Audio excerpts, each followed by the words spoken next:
Comentários sobre o Viver. Volume 2. Breves textos. Livro de Jiddu Krishnamurti. Progresso e Revolução. Eles estavam cantando no templo. Era um templo limpo, de pedra talhada, sólido e indestrutível. Havia cerca de 30 sacerdotes, nus da cintura para cima. Sua pronúncia do sânscrito era precisa e nítida, e eles conheciam o significado do cântico. A intensidade e a sonoridade das palavras faziam as paredes e os pilares quase estremecerem, e instintivamente o grupo que estava lá silenciou. A criação, o início do mundo, estava sendo cantada, e também como o homem havia sido criado. As pessoas haviam fechado os olhos, e o cântico produzia uma perturbação agradável. Lembranças nostálgicas da infância, pensamentos do progresso que fizeram desde os dias da juventude. O estranho efeito das palavras em sânscrito, a maravilha de ouvir o cântico novamente. Alguns repetiam o cântico para si mesmos, e seus lábios se moviam. O ambiente estava ficando carregado de fortes emoções, mas os sacerdotes continuavam com o cântico, e os deuses permaneciam calados. Como nos autocongratulamos pela ideia de progresso. Gostamos de pensar que alcançaremos um estado melhor, que nos transformaremos em indivíduos mais misericordiosos, tranquilos e virtuosos. Adoramos nos agarrar a essa ilusão, e poucos estão intimamente conscientes de que esse transformar-se é uma pretensão, um mito que traz satisfação. Adoramos pensar que algum dia seremos melhores, mas, nesse ínterim, nós prosseguimos. Progresso é uma palavra tão reconfortante, tão tranquilizadora, uma palavra com a qual nos hipnotizamos. Aquilo que é não pode transformar-se em algo diferente. A ganância jamais poderá tornar-se não ganância, do mesmo jeito que a violência não poderá tornar-se não violência. Você pode transformar o ferro gusa em uma máquina maravilhosa e complicada, mas o progresso é uma ilusão quando aplicado à transformação de si mesmo. A ideia do eu transformar-se em algo magnífico é uma simples farsa do anseio de ser notável. Nós veneramos o sucesso do Estado, da ideologia, do ser, e nos enganamos com a ilusão reconfortante do progresso. O pensamento pode progredir, transformar-se em algo mais, dirigir-se a um resultado mais perfeito ou tornar-se calmo, mas, enquanto o pensamento for um movimento de aquisição ou de renúncia, ele sempre será mera reação. A reação sempre produz conflito, e o progresso no conflito implica mais confusão, mais antagonismo. Ele contou que era um revolucionário, pronto para matar ou ser morto por sua causa, por sua ideologia. Ele estava preparado para matar em prol de um mundo melhor. Destruir a ordem social atual produziria, claro, mais caos, mas essa confusão poderia ser usada para construir uma sociedade sem classes. Que importância teria se você destruísse alguns ou muitos no processo de construir uma ordem social perfeita? A importância não era o homem da atualidade, mas o homem do futuro. O novo mundo que eles iriam construir não teria desigualdade. Haveria trabalho e existiria felicidade para todos.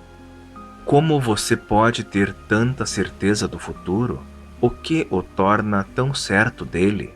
As pessoas religiosas prometem o céu, e você promete um mundo melhor no futuro. Você tem seu livro e seus sacerdotes, como eles têm os deles. Portanto, não há muita diferença entre vocês. Mas o que o torna tão seguro de que vocês têm uma visão clara do futuro?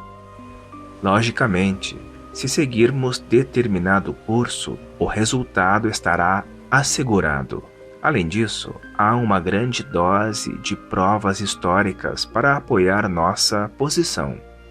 Nós representamos o passado de acordo com nossos condicionamentos particulares e o interpretamos para que se ajuste a nossos preconceitos. Sua incerteza sobre o amanhã é tão grande quanto a de todos nós, e ainda bem que é assim. Mas é óbvio que sacrificar o presente por um futuro ilusório é extremamente ilógico.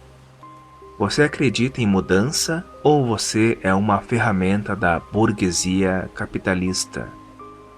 Mudança é a continuidade modificada, que você pode chamar de revolução, mas revolução fundamental é um processo bastante diferente. Não tem nada a ver com lógica ou provas históricas.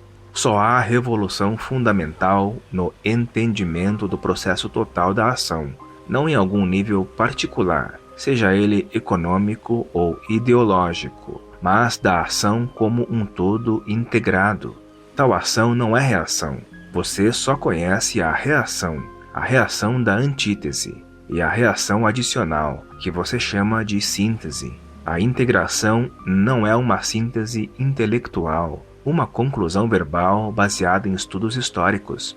A integração só pode tomar forma com o entendimento da reação. A mente é uma série de reações, e a revolução baseada em reações, em ideias, não é absolutamente uma revolução, mas apenas uma continuidade modificada do que tem sido. Você pode chamar isso de revolução, mas, na verdade, não é. O que é revolução para você? Mudança baseada em uma ideia não é revolução, pois a ideia é a resposta da memória, que é, mais uma vez, uma reação. A revolução fundamental só é possível quando as ideias não são importantes e, portanto, cessam. Uma revolução nascida do antagonismo deixa de ser o que ela diz que é. Apenas é uma oposição, e a oposição jamais pode ser criativa. O tipo de revolução de que você está falando é apenas uma abstração, não tem legitimidade no mundo moderno. Você é um idealista vago, completamente sem praticidade. Pelo contrário, o idealista é o homem com uma ideia, e ele não é revolucionário. As ideias dividem, e separação é desintegração, não é revolução em absoluto. O homem com uma ideologia está preocupado com ideias, palavras, e não com a ação direta. Ele a evita. Uma ideologia é um obstáculo para a ação direta. Você não acha que pode haver igualdade pela revolução? A revolução baseada em uma ideia, embora lógica e de acordo com provas históricas, não pode produzir igualdade. A própria função da ideia é separar as pessoas. As crenças, religiosas ou políticas, colocam os homens contra os homens. As chamadas religiões dividiram as pessoas, e ainda o fazem. A crença organizada, que é chamada de religião, é, como qualquer outra ideologia, algo da mente e, portanto, separadora. Você com sua ideologia está fazendo o mesmo, não está? Você também está formando um núcleo ou grupo em torno de uma ideia. Você quer incluir todos em seu grupo, exatamente como um crente faz. Você quer salvar o mundo do seu jeito, como ele, do dele. Vocês se matam e liquidam uns aos outros, tudo por um mundo melhor. Ninguém está interessado em um mundo melhor, mas em moldar o mundo de acordo com sua ideia. Como ideias podem criar igualdade? Dentro da congregação da ideia, somos todos iguais, embora possamos ter funções diferentes. Somos, primeiro, o que a ideia representa, e depois, somos os funcionários individuais. Nas funções, temos gradações, mas não tão representativas da ideologia. Isso é precisamente o que todas as outras crenças organizadas têm proclamado. Aos olhos de Deus somos todos iguais, mas em capacidade há variações.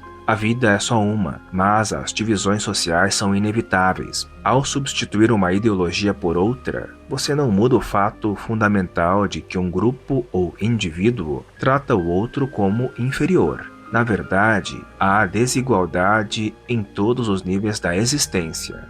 Um indivíduo tem capacidade, o outro não tem. Um lidera, enquanto o outro segue. Um é insensível, enquanto o outro é sensível, alerta, adaptável. Um pinta ou escreve, enquanto o outro cava buracos. Um é cientista, enquanto o outro é gari. A desigualdade é um fato e nenhuma revolução pode dar um fim a ela. O que a suposta revolução faz é substituir um grupo por outro, e o novo grupo então assume o poder político e econômico. Ele se torna a nova classe superior, que continua a se fortalecer com privilégios e assim por diante. Ele conhece todos os truques da outra classe, que foi jogada para baixo. Ele não aboliu a desigualdade, não é? Acabará fazendo isso. Quando o mundo inteiro tiver nosso modo de pensar, haverá igualdade ideológica, que não é, de modo algum, igualdade, mas simplesmente uma ideia, uma teoria, o sonho de outro mundo, como aquele do crente religioso. O quanto vocês estão próximos um do outro. As ideias dividem, elas são separadoras, opositoras, geram conflito. Uma ideia jamais poderá produzir igualdade, mesmo em seu próprio mundo. Se todos acreditássemos na mesma coisa, ao mesmo tempo, no mesmo nível, haveria certo modo de igualdade, mas isso é uma impossibilidade, mera especulação que só pode levar à ilusão. Você está zombando de toda a igualdade? Você está sendo cínico e condenando todos os esforços para produzir oportunidades iguais para todos? Não estou sendo cínico, só estou expondo os fatos óbvios. Nem sou contra a igualdade de oportunidades. Com certeza, só será possível ir além e talvez descobrir uma abordagem eficaz para esse problema da desigualdade quando entendermos o real, o que é. Abordar o que é com uma ideia, uma conclusão, um sonho, não é entender o que é. A observação preconceituosa não é absolutamente observação. O fato é que existe desigualdade em todos os níveis da consciência, da vida, e seja lá o que fizermos, não poderemos alterar esse fato. Agora, é possível abordar o fato da desigualdade sem criar mais antagonismo, mais divisão? A revolução tem usado o homem como um meio para um fim. O fim era importante, mas não o homem. As religiões têm mantido, pelo menos verbalmente, que o homem é importante, mas também usaram o homem para o estabelecimento da crença, do dogma. A utilização do homem com um propósito deve necessariamente gerar o sentido do superior e do inferior, daquele que está perto e daquele que está longe, daquele que sabe e daquele que não sabe. Essa separação é desigualdade psicológica e é um fator de desintegração na sociedade. Na atualidade, conhecemos o relacionamento apenas como utilitário. A sociedade utiliza o indivíduo da mesma maneira que os indivíduos utilizam-se uns aos outros para se beneficiar de vários modos. Esse uso do outro é a causa fundamental da divisão psicológica do homem contra o homem. Deixaremos de usar uns aos outros somente quando a ideia não for o fator motivacional no relacionamento. Com a ideia vem a exploração, e a exploração gera antagonismo. Então, qual é o fator que toma forma quando a ideia cessa? É o amor. O único fator capaz de produzir uma revolução fundamental. O amor é a única revolução verdadeira, mas o amor não é uma ideia.